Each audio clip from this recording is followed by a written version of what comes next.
Hello students, আজকে আর একটা নতুন ভিডিও লইয়া আইছি। এই টপিকটার নাম হইছে কি Newton second law of motion. এটা ডেফিনেশন হইছে it states that the rate of change of momentum is directly proportional to the force applied in the direction of force, মানে F ইকুয়াল টু ma। তো এই যেটা second law of motion আছে এটা হয় কিতা, ধরো একটা বস্তু আছে যেটার ভর হইছে গিয়া, ধরো এটার ভর হইছে গিয়া 10 কেজি, ঠিক আছে, এবং এটার উপরে ধরো আমরা একটা বল প্রয়োগ করি যেটা হইল গিয়া ধরো 10 নিউটন।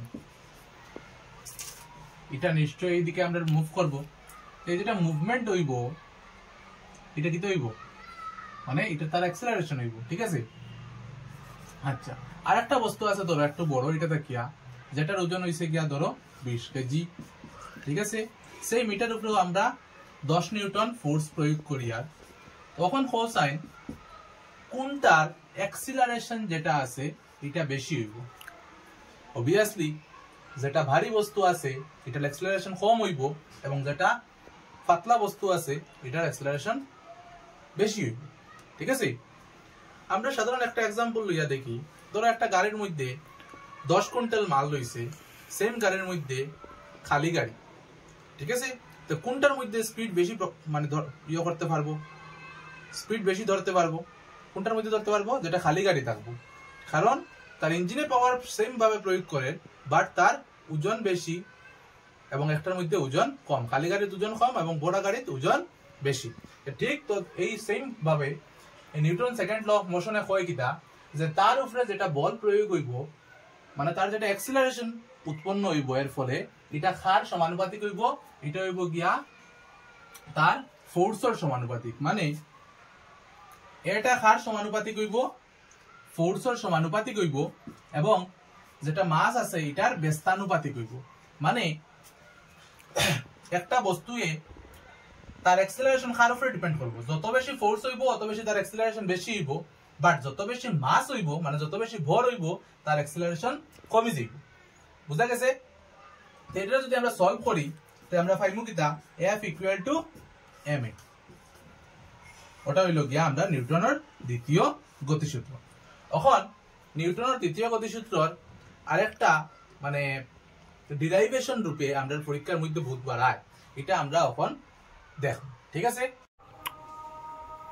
ধরো কোনো একটা বস্তু আছে যেটার প্রারম্ভিক ভরবেগ হইল গিয়া mu, এবং কোন এই সেম বস্তুর অন্তিম ভরবেগ হইছে গিয়া mv।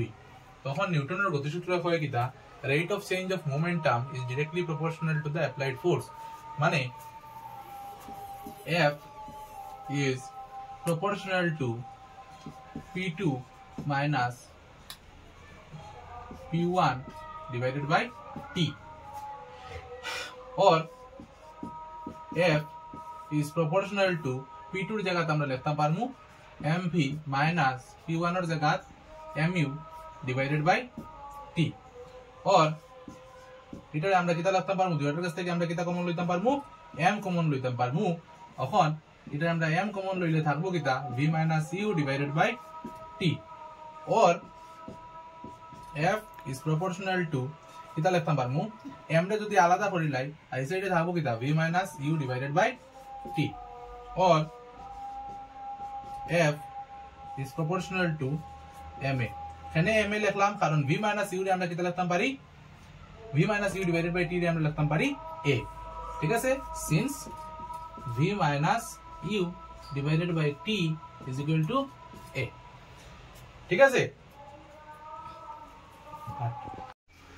তো যখন প্রপোর্শনাল সাইনটা উঠে যাইব তখন কি হয়ে যাব, F equal to proportional sign উঠিয়া যখন ইকুয়াল টু বইমু তখন একটা কনস্ট্যান্ট টার্ম আই যাব, যেটা হইল কি k আর লগে থাকবো কিটা ma। তো যখন when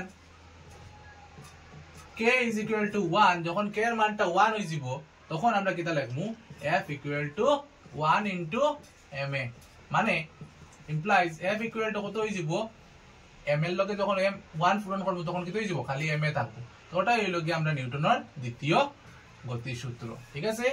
এই কোয়েশ্চনটা পরীক্ষা ভালো মানে খুব বেশি আয়, তোর লাগে ভালোভাবে ফলো করবা, আর যদি ভালো লাগে তবে লাইক করবা আর চ্যানেলটাকে সাবস্ক্রাইব করে দিবা আর নতুন নতুন আপডেট পাওয়ার লাগিয়া। Thank you.